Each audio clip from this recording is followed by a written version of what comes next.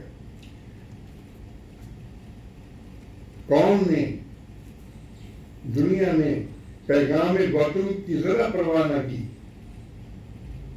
देवात्मा की बात तो बहुत दूर की बात है, वो दुनिया ही हो, ऐसा तो अशुभ है। वो मनुष्य थे, वो इतने त्यागी और विरागी बने, इतने महान बने कि कौम ने पैगाम गौतम की जरा परवाह न की, कदर पहचानी ना अपनी गौहर ये दाना की।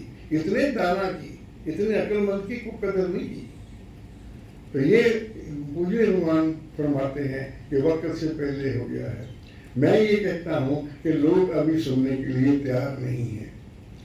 मैंने हजारों किताबें लाइब्रेरियों में भेज दी हैं, अपनी भी और कनल जी की भी और देव समाज की भी। सिर्फ 15-20 चिट्ठियाँ आई हैं, और उन चिट्ठियों के भी आने के बाद उसके बाद कोई सिलसिला नहीं है। लोग अभी इस तरफ चलने के लिए ही तैयार नहीं है। वो ये समझते हैं कि एक मत्था टेकने से, एक तिलक लगाने से, एक मौली बांधने से ये ही जीवन का कल्याण हो जाएगा। तो इस मुश्किल रास्ते पे क्यों पड़े? जो भगवान देवात्मा शिक्षा देते हैं, इस रास्ते पे हम क्यों पड़े? वो आगे लिखा है, आह बदकिस्मत रहे आवाज़े हक से बेखबर रहे। आवाज़े हक सच्चाई की आवाज़ से। गाफिल अपने फल की शीरनी से होता है शजर। शजर कहते हैं दरख्त को, शीरनी कहते हैं मिठाई को। गाफिल जो दरख्त को मीठे फल लगते हैं, दरख्त को नहीं पता होता कि वो मेरे जो मीठे फल लगे हैं। इनको नहीं पता कि हिंदुस्तान ने और दुनिया ने ऐसे महान आत्मा पैदा की हैं और उन्हीं में से ही आए हैं, लेकिन उन्होंने उनकी कदर नहीं की। ये लंबा बयान है, मैं छोटी सी बात और करता हूँ। शमा हक से जो मुनव्वर हो, शमा हक से जो मुनव्वर हो, ये वो महफिल न थी। ये वो मानवता नहीं है जो ऐसे आत्माओं की बात को सुन सके। ये मत्था टेकना जानती है और मत्था टेकने में ही अपना कल्याण समझती है। जीवन चाहे उनका नष्ट हो जाए, चाहे नीचे रागों में नष्ट हो जाए पढ़ के, वो नीचे मानते इसको। और ये बदकिस्मती है मानवता की, और इसीलिए सारी दुर्दशा है। हर लेवल पर दुर्दशा है, हर लेवल पर। चाहे आप उसको परिवार से शुरू करो, मोहल्ला बनेगा, मोहल्ले से बनेगा देश, मोहल्लों से देश बनेंगे, देशों से बन के मुल्क बनेगा, मुल्कों से बन के दुनिया बनेगी। चाहे परिवार की दुर्दशा समझ लो, चाहे सारी दुनिया की दुर्दशा समझ लो। इस समय हो क्या रहा है? मैं एक कनल जी की किताब से एक किस्सा पढ़ रहा था, 2 लाइन में आपको सुना देता हूँ कि हर एक इंसान तैमूर रंग के नाम से वाकिफ है जो हिंदुस्तान के इतिहास को जानता है। वो कहता है कि मैंने सुबह उठ के, मैं ज्यादा नहीं सुनाता, सुबह उठ के कुरान शरीफ का वर्क खोला तो उसमें लिखा था कि काफिरों को कत्ल करना सवाब है और जन्नत मिलती है, अल्लाह मियाँ के दर्शन होते हैं। अब ये दुनिया है। और मैंने किले पे जाके, जहाँ मैंने देखा है, जामा मस्जिद की जो किला है ऊपर, जाके मैंने तलवार लहराई कि हिंदुओं को कत्ल कर दो। हिंदुओं को कत्ल करके, ब्राह्मणों को कत्ल करके जितने जनेऊ हैं वो तोड़ के मेरे पास लाओ। जो ज्यादा जनेऊ लाएगा उसको ज्यादा इनाम दूंगा, और इनकी मूर्तियों को इनके खून से धोवो। ये हर लेवल पर दुर्दशा है मनुष्य की, पारिवारिक लेवल पर भी और सामाजिक लेवल पर भी, शहर के लेवल पर भी, मुल्क के लेवल पर भी, दुनिया के लेवल पर भी, क्योंकि ये मनुष्य ऐसा। शमा हक से जो मुनव्वर हो, ये महफिल है, ये लोग हैं। इसमें देवात्मा को पहचानेंगे लोग। अभी ये जो इतना जुल्म करते हैं, इतना जुल्म कर रहे हैं, जिन्होंने अपनी बर्बादी के सारे सामान पैदा कर लिए हैं। जिस मानवता ने, जिस मनुष्यता ने सारी अपनी बर्बादी के सामान पैदा कर लिए हैं, वो देवात्मा की बात, मोक्ष और विकास की। अब ट्रम्प मेरी मोक्ष और विकास की बात सुनेगा, रशिया वाला सुनेगा, वो चीन का जिंगपिंग सुनेगा, जो सारी अपने दुनिया को कब्जे में करना चाहता है, कौन सुनेगा? इसलिए ये महफिल ही नहीं है। वो शमा हक से जो मुनव्वर हो, ये वो महफिल न थी। आगे आगे बताओ। बारिश रहमत हुई, जमीन का बल न थी। बारिश तो हुई, ऐसे महान आत्मा आए, देव आत्मा आए, जमीन काबिल नहीं थी। लोग काबिल नहीं थे इतने कि इनको पहचान सकते, तो ये पढ़ते ही नहीं है। भगवान फरमाते हैं अभी बरसों लगेंगे, अभी बरसों लगेंगे। भगवान फरमाते हैं शुरू में नहीं, बीच में, जब खोज कर चुके, भगवान देवात्मा जब सद्धर्म की खोज कर चुके, तो उसके बाद उन्होंने एक चैप्टर लिखा है।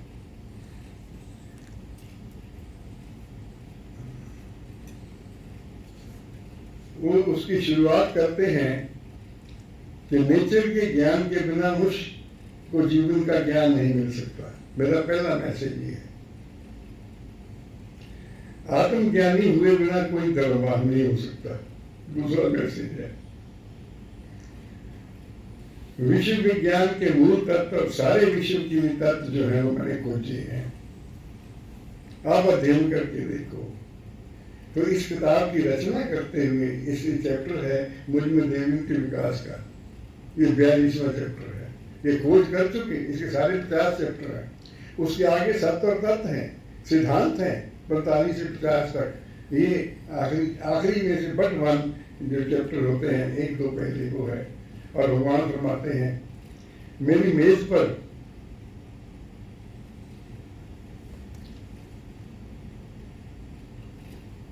समझ में आ रही? आपको गर्मी लग रही? पक्का चला रहा है? वैसे तो चल रहा है। मेरी मेज पर इस समय अमेरिका की एक सामयिक पुस्तक मई 1907 ईस्वी की लिखी हुई पड़ी है। भगवान अपने मेज पर की किताब की रेफरेंस दे रहे हैं और उसका नाम है टुमारो, कल। अंग्रेजी में उन्होंने भगवान ने एक पैरा कोट किया है उसमें से कि ये तो लोग कहते हैं, और मेरी बाणी पढ़ के देखो मैं क्या कहता हूं। और वो पैरे का जो ट्रांसलेशन है वो 4 लाइनें आपको पढ़ के सुना देता हूं। अपने व किसी और आत्मा के ठीक प्रचालन के लिए, ये कौन कह रहा है? देवात्मा कौन कह रहा है? है जी, मैं सुना नहीं। हाँ, ये टुमारो की बुक में अमेरिकन राइटर कह रहा है, देवात्मा नहीं कह रहे। देवात्मा इसको कोट कर रहे हैं वहां। ये कह रहे हैं कि अपने व किसी और आत्मा के ठीक प्रचालन के लिए आत्म विषय ज्ञान नितांत आवश्यक है। ये ट्रंप अमेरिकन अपने अमेरिकन की ही बात सुनेगा। अगर हम लिख के भी भेज दें उसको तो वो फेंक देगा। ये क्या है? कुछ नहीं है। ये मानवता ही नहीं है इसको अभी एक्सेप्ट करने वाली। आएगी, 5वां युग पैदा होगा जो देवात्मा का युग होगा। युगों के निर्माण होते हैं, युगी निर्माण होते हैं, 5वें युग का निर्माण होगा। मेरी बात याद रखना। परंतु अब तक आत्म विज्ञान के विषय में सत्य ज्ञान का बहुत अभाव रहा है। ये अमेरिकन राइटर कह रहा है, क्योंकि ये विज्ञान आत्मा के जीवन विज्ञान पर स्थापित है और अभी 20-30 साल से ही इन दोनों विज्ञानों के परस्पर के संबंध के विषय में कुछ असल ज्ञान प्राप्त हुआ है। जो वैज्ञानिक ज्ञान है, जो आत्मिक ज्ञान है, इसमें 1907 में लिखी गई है और कहते हैं 20-30 साल से ही कुछ दोनों को मिला के देखने का रुझान पैदा हुआ है। अभी तो रुझान ही पैदा हुआ है और इसलिए जीवन विज्ञान के तत्वों को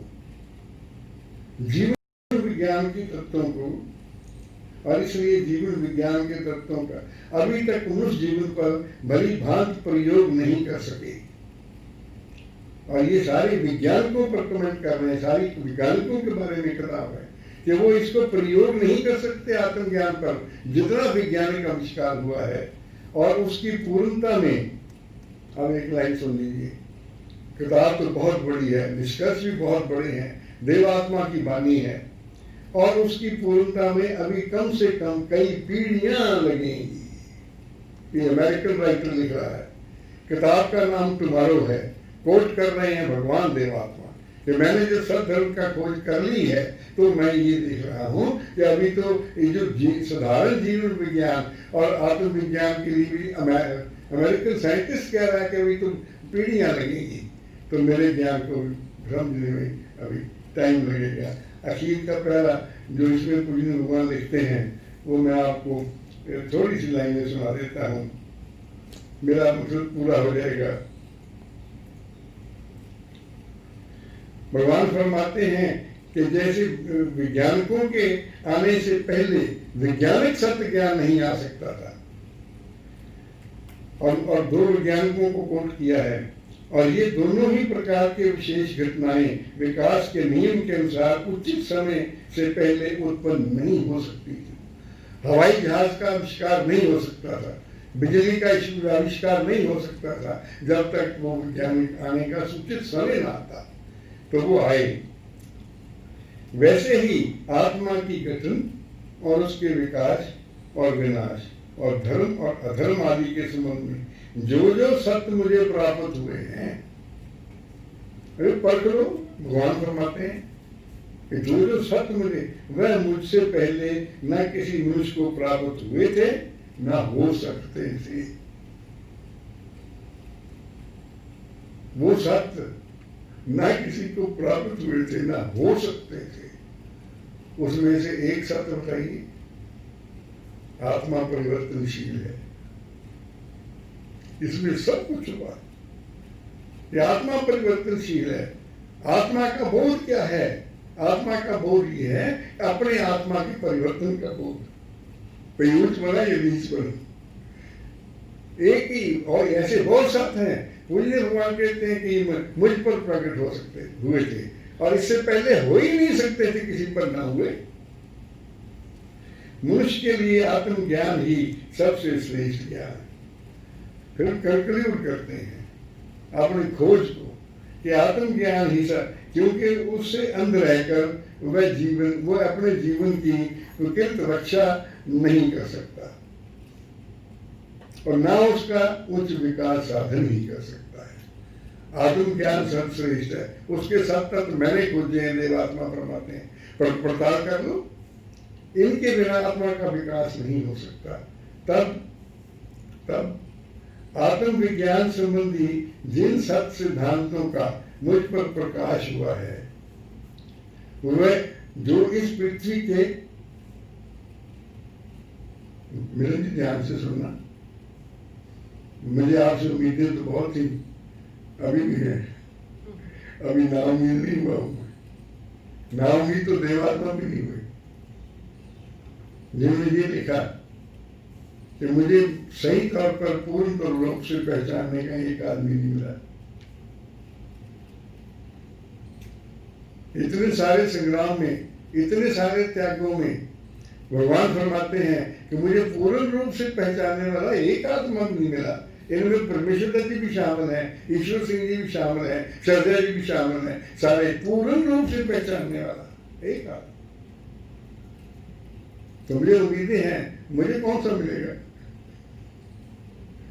फिर भी ना उम्मीद नहीं, क्योंकि फिर भी उन्होंने लिखा कि एक भी नहीं मिला, फिर भी मैं ना उम्मीद नहीं हूं।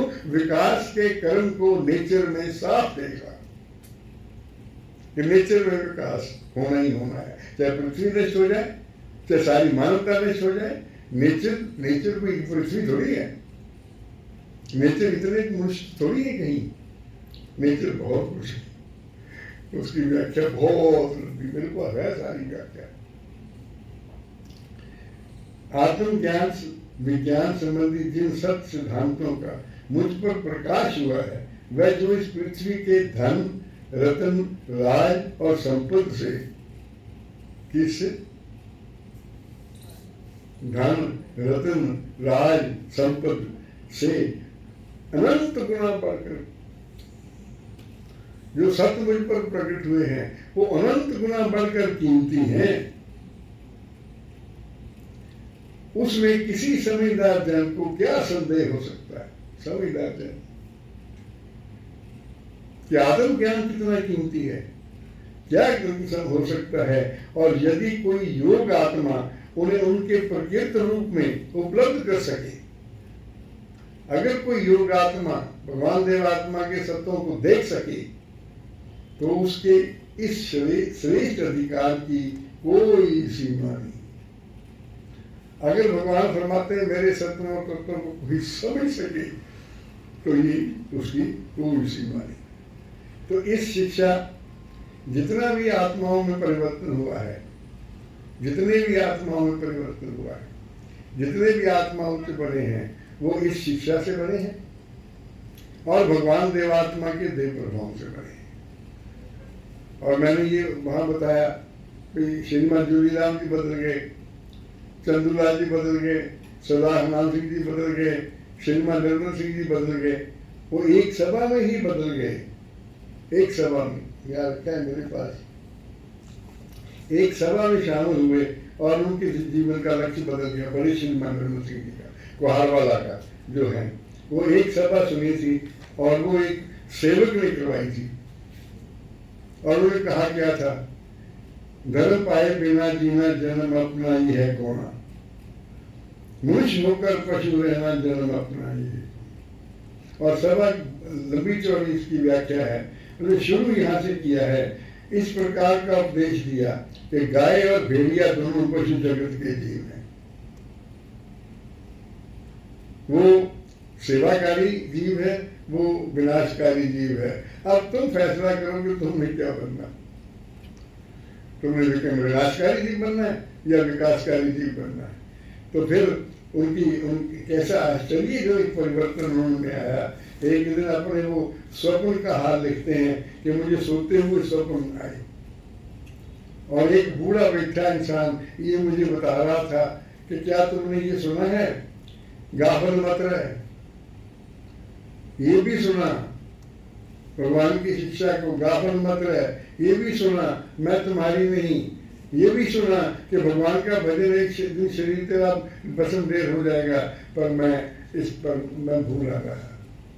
और अब जो आज मैं आखिरी जिंदगी के आखिरी दिन गिन रहा हूँ, तो उन्होंने लिखा कि पल पल ढल ढल ढल गई सारी दुनिया से महरूम चले, स्याही गई सफेदी आई, ना कर ली कुछ नेक कमाई, 2 दिन जग में घूम चले। जब शुरू में आए तो उनकी ये हालत थी और फिर वो कहाँ पहुंचे। उनका एक भजन है, ये देखिए, मेरा जिस्म दुनिया में रहता कहीं हो बीमार या के सलामत सही हो, बहरहाल जो मेरी लगन गुरु से लगी हो, गुरु बिना दिलदार मेरा कोई। यहाँ पहुंच गए। एक सवाल पर ये है शिक्षा का आधार, शिक्षा का काम, ये है देव प्रभावों का काम।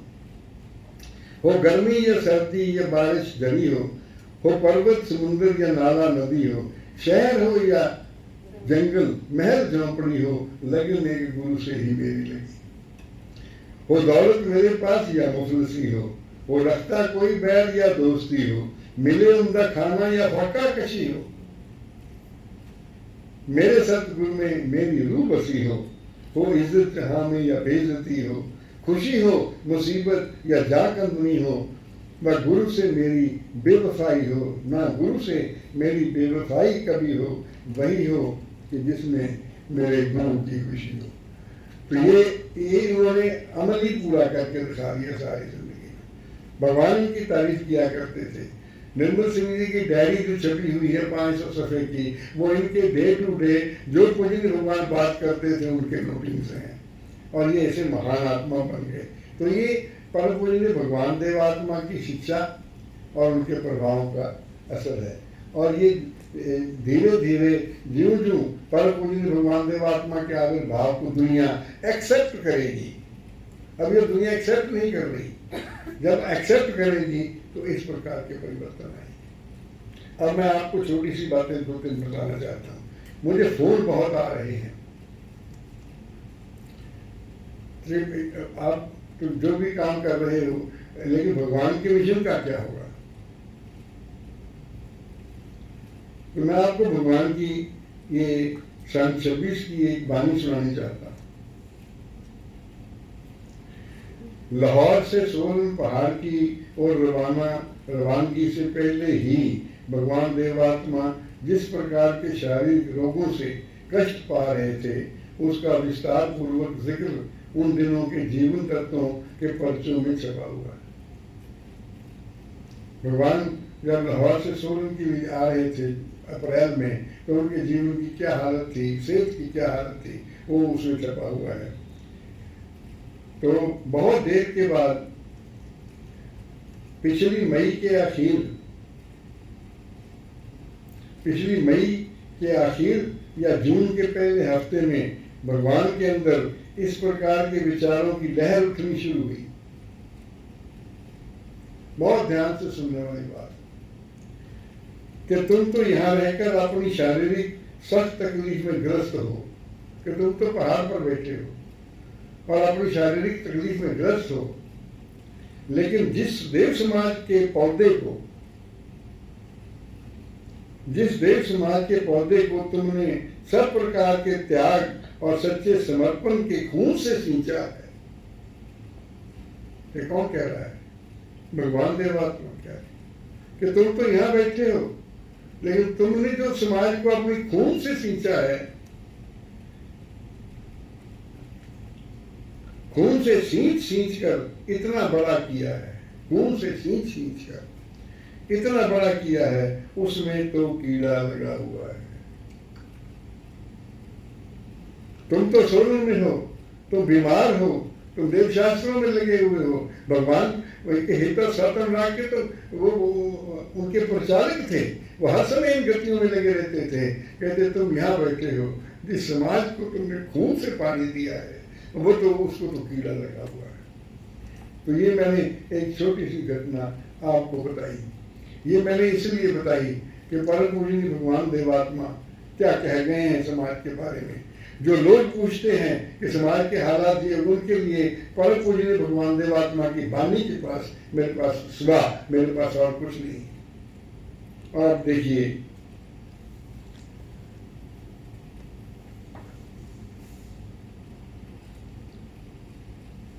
भगवान देवात्मा की मैं एक दिन की आपको वाणी सुनाता हूँ। ये 7 मार्च 1929 की है।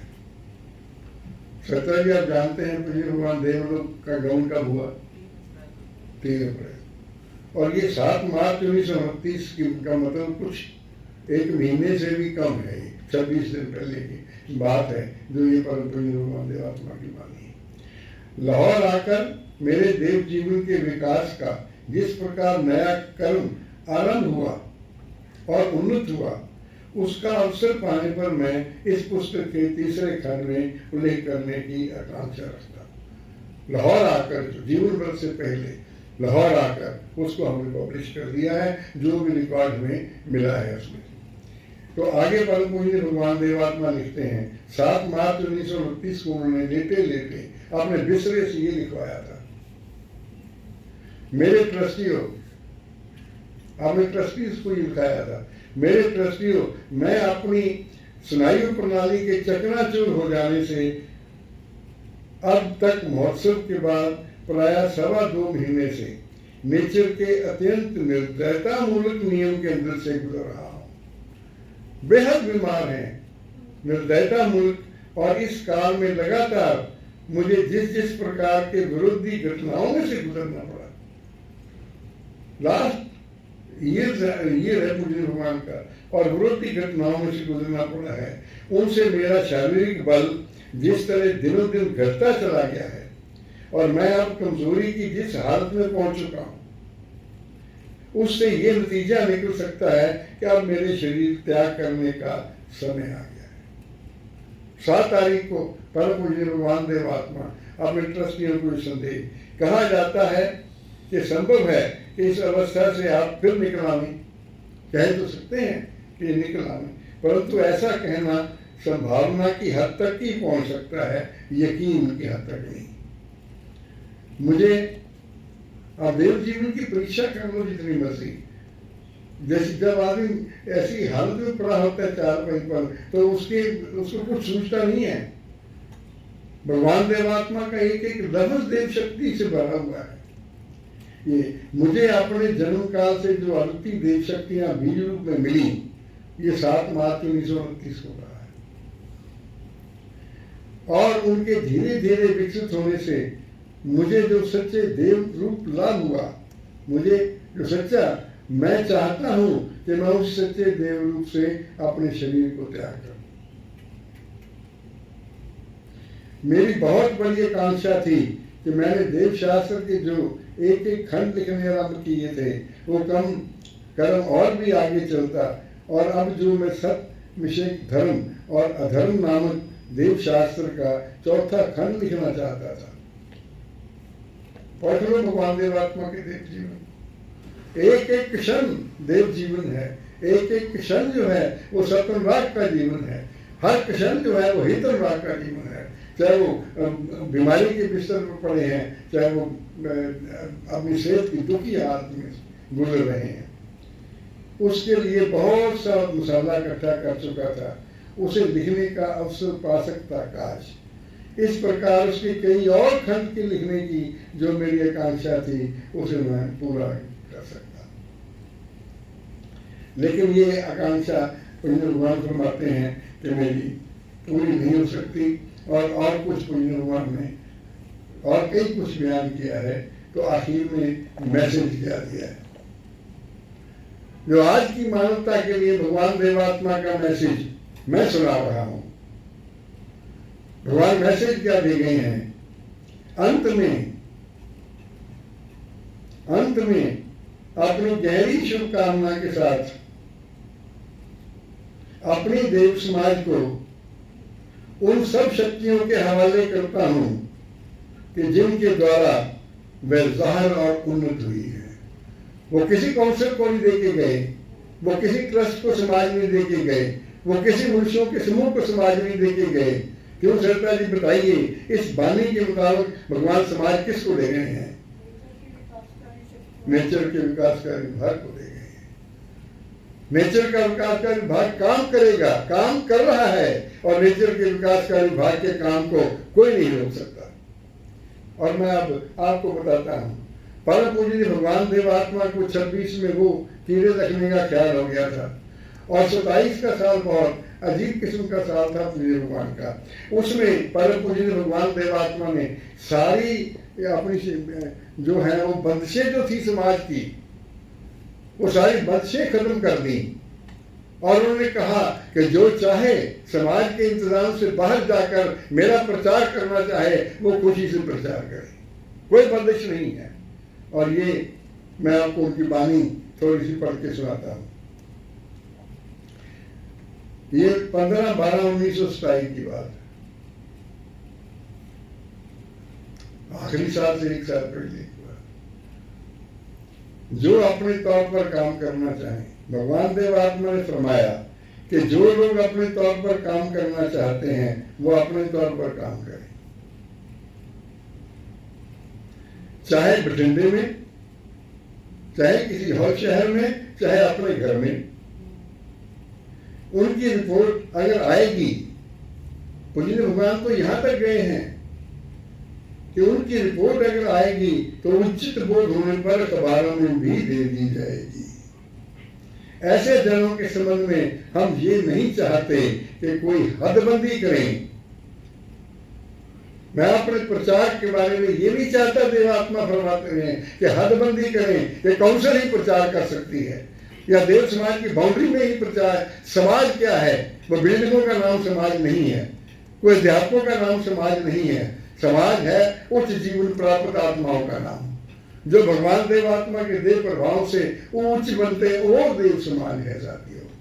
तो ये सारा जो पूज्य भगवान ने दिया है, मैंने बहुत सारे सालों से इनके मुताबिक काम किया है, और इसमें परम पूज्य ने भगवान देवात्मा की सत्य और शुभ मूल की किसी इच्छा को मैंने भंग नहीं किया। उन्होंने अपनी आखिरी वसीयत में ये लिखा है कि मेरी किताबें लिखो, समाज के जन को नहीं लिखा कि मेरी किताबें लिखो, जो मर्जी लिखो, जो मर्जी लिखे, लेकिन उसमें मेरा नाम ना दे कि मैंने लिखी है, देवात्मा ने लिखी है। और उसमें कमाई का साधन न बनाए, भगवान ने ये लिखा है कि वो कमाई का साधन न बनाए, और हमने आज तक कोई कमाई का साधन नहीं बनाया। जो भगवान ने कहा था सो किया है। तो जो रुड़की में पूज्य भगवान का प्रचार करते हैं वो कानून कोई नहीं तोड़ते, अगर परंपराओं के खिलाफ जाते हैं तो उनको सजा भुगतनी पड़ेगी। इसी तरह जो भी कहीं काम करता है वो भगवान की इजाजत के मुताबिक। भगवान तो यहाँ तक कह गए हैं कि हम उनकी रिपोर्ट छाप देंगे। तो भगवान देवात्मा का धीरे धीरे जीवन का आप अध्ययन कीजिए कि वो जीवन है क्या, वो जीवन जिया कैसे गया है। तो ये पांचवा जगत परम पूजनीय भगवान देवात्मा को देवात्मा हमको दे गए, और हमारे लिए ये बड़ी सौभाग्य की बात है। हमारे पास तो पूजनीय भगवान का भी लिटरेचर है, और वो भी है जो पूजनीय भगवान ने आत्मा परिवर्तित की है। आजकल कौन से दिन चल रहे हैं? सेवक कैसे सेवक दिए पूजनीय भगवान ने? कैसे दिए? सदैव जी दिए, श्रीमान परमेश्वर जी दिए, श्रीमान ईश्वर सिंह जी दिए, श्रीमान नौ सिंह जी दिए। नौ सिंह जी जैसा एक आदमी बताओ फादर का, जो इतने परिवर्तन के बाद निकला। तो इन दिनों में मैं सारे धर्म संबंधियों के जो मेरे पास हालात हैं मैं वो देखता रहा हूँ। मैं आपको एक चिट्ठी बताता हूँ।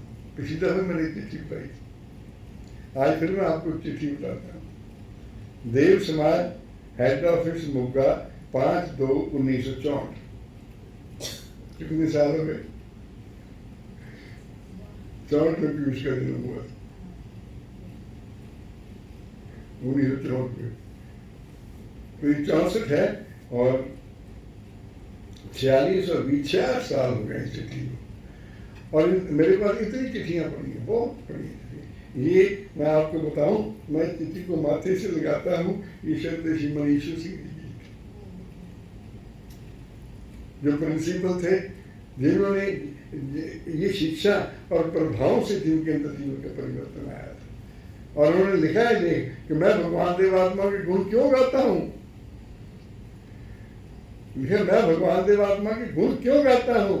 उन्होंने मुझे सद्धर्म की शिक्षा दी है, उन्होंने अपने देव प्रभाव से मुझे धर्म का जीवन दिया है, मुझे इस रास्ते पे चलने के काबिल बनाया है। उन्होंने सारी जायदाद अपने पूजनीय भगवान के नाम एक मिशन में भेंट कर दी, इस काबिल बनाया। तो मैं थोड़ी सी चिट्ठी सुना देता हूँ आपको। दिल्ली श्रीमान के योग श्रीमान यशपाल जी, मुझे श्रीमान ईश्वर सिंह आप ये धर्म संबंधी दिए मुझे। चिट्ठियाँ बहुत हैं मेरे पास, वहाँ फाइल भी भरी पड़ी है, यहाँ भी चिट्ठियाँ बहुत हैं। ये इनके नाम पर भी शीला जी की चिट्ठी आई हुई है, देवकी देवी जी की चिट्ठियाँ आई हुई हैं, श्रीमान प्रकाश देवी जी की, प्रसाद जी की अंतिम कोई नहीं। SP कन्हैया जी की बहुत चिट्ठियाँ आई हैं, ओरा साहब की बहुत चिट्ठियाँ आई। तो ये सदैव की जय। आपका 4 फरवरी का कृपा कार्ड मिला है, धन्यवाद। खुशी की बात है कि आप दिल के विचार से अच्छी हालत में। अब मैं ये सोचता हूँ कि परम पूज्य भगवान देवात्मा की कृपा से अगर मैं 64 में अच्छी हालत में था तो 2020 में कितनी अच्छी हालत है। ये कुछ साधारण आत्मा नहीं कह रहा, वो आत्मा कह रहे हैं जिनको परम पूज्य भगवान देवात्मा अप्रिशिएट करते थे कि इन्होंने जीवन पाया है। सारे को जो निर्मल सिंह जी साथ जाते थे, बहुत सारे आत्मा, तो कहते थे जाके देखो ईश्वर सिंह का काम तो कोई काम है, तुम्हारा क्या काम। ऐसे आत्मा अपना निज का साधन आप करते हैं, आपको देव ज्योति और देव तेज मिलते हैं, और आपको आपके दिल की बेहतरी और विकास, एक्टिव विकास की आप हालत में हैं। मेरी ये कामना है कि आप इस हालत में रह सकें। खुशी की बात है कि आप लुधियाना में इतवार की सभा मिलकर करते हैं और लोग उसमें से उनमें लाभ उठाते हैं। ये 64 की बात। हमें सभाएं का हमने परम पूज्य भगवान देवात्मा की सारी ये जो लिटरेचर है ये शुरू से मैंने पढ़ा हुआ है। हमारे पास जब मकान नहीं था तो हम तब भी सभा करते थे, अगर कोई कमरा नहीं था तब भी सभा करते थे, थड़े पर बैठ के सभा करते थे। मुझे याद है इंडस्ट्री नदी के तले पर श्रीमान विकास देव जी आके सभा कराया करते, कुछ छत नहीं थी, वो कुछ नहीं था। और फिर हमने किसी न किसी से मांग के कमरा लेके सभाएं कराई, फिर किराए पे सभाएं कराई, फिर हम म्यानियों में रहते थे, वहाँ पर भी एक म्यानी में सभा कराई, फिर जिसके घर में भी रहते थे उसमें, फिर विकास नगर में आ गए तो इन्होंने श्रीमती जी ने कहा घर का क्या फायदा है कि घर में अंदर ना हो। ये परम पूज्य भगवान देवात्मा की कृपा रही है। फिर हमने घर के उसमें मंदिर बनाया, तो उसमें वर्षों सभाएं होती रही हैं। और फिर अब यहाँ 22-23 साल से यहाँ सभाएं हो रही हैं। तो ये परम पूज्य भगवान देवात्मा से हमें दान मिला है।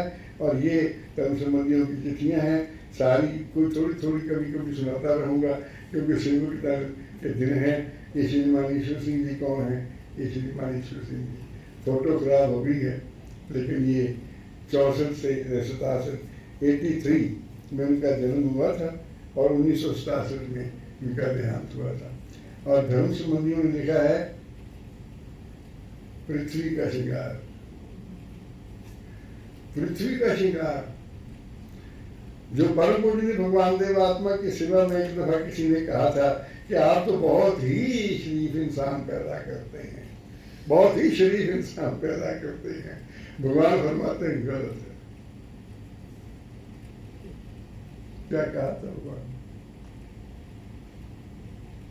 क्यों? क्या कहा था भगवान? शरीफ इंसान नहीं पैदा करते हैं, है जी? हाँ, हम तो फरिश्ते पर, हम इंसानों को फरिश्ता बनाते हैं।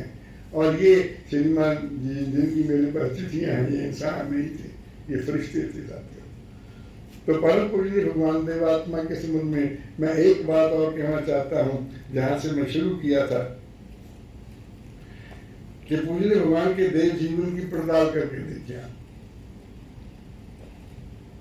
श्रद्धेय श्रीमान एसपी कर्नल जी ने एक बहुत बढ़िया काम किया था, वोरा साहब के साथ मिलकर हिंदुस्तान के सारे चीदा फिलासफर्स को, हेड ऑफ द यूनिवर्सिटीज को परम पूज्य भगवान देवात्मा का लिटरेचर भेजा था, सारा मुख जो है, और उनसे कहा था, क्या कहा था? श्रद्धा जी पता है आपको? क्रिटिसाइज करो। और बड़ी सेवा की उन्होंने इस विषय में, बहुत सेवा की है कि क्रिटिसाइज करो। और उस क्रिटिसिज्म का इंचार्ज उन्होंने बनाया था के मित्तल साहब को, के मित्तल साहब को इंचार्ज बनाया था। और ये कोई छोटे मोटे आत्मा नहीं थे, देव समाजी नहीं थे। एक के Mittal, department of Buddhist studies, university of Delhi, March 30, 1983 university में बुद्धिस्ट स्टडीज के इंचार्ज थे। और इन्होंने सब जो वैज्ञानिक, दार्शनिक, जो प्रोफेसर, जो हेड ऑफ द डिपार्टमेंट्स हैं, उन सबको परम पूज्य भगवान देवात्मा का लिटरेचर भेजा।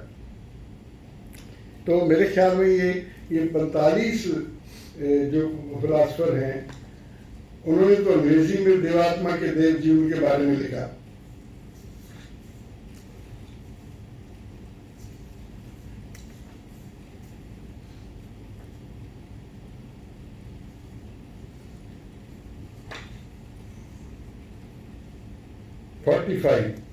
ये एक की मगर इंट्रोडक्शन दूँ आपको, आप हैरान होंगे कितने क्वालिफाइड आदमी थे ये।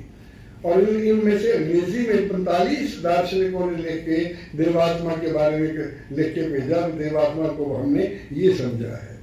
और ये हिंदी में भी इसका, उन्होंने हिंदी वाले प्रोफेसर को भी लिख के भेजा।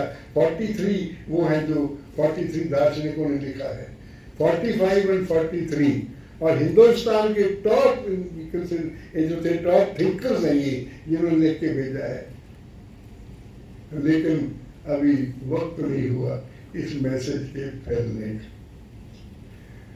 तो हम इंतजार करेंगे और हम कामना करते हैं कि ऐसा टाइम आए कि देवात्मा का मैसेज फैल जाए।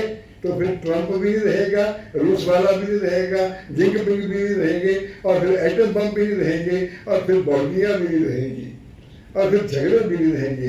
परिवार भी सुखी हो जाएंगे, शहर भी सुखी हो जाएंगे, जब भगवान देवात्मा का मैसेज फैल जाएगा। तो हमें कामना करनी चाहिए।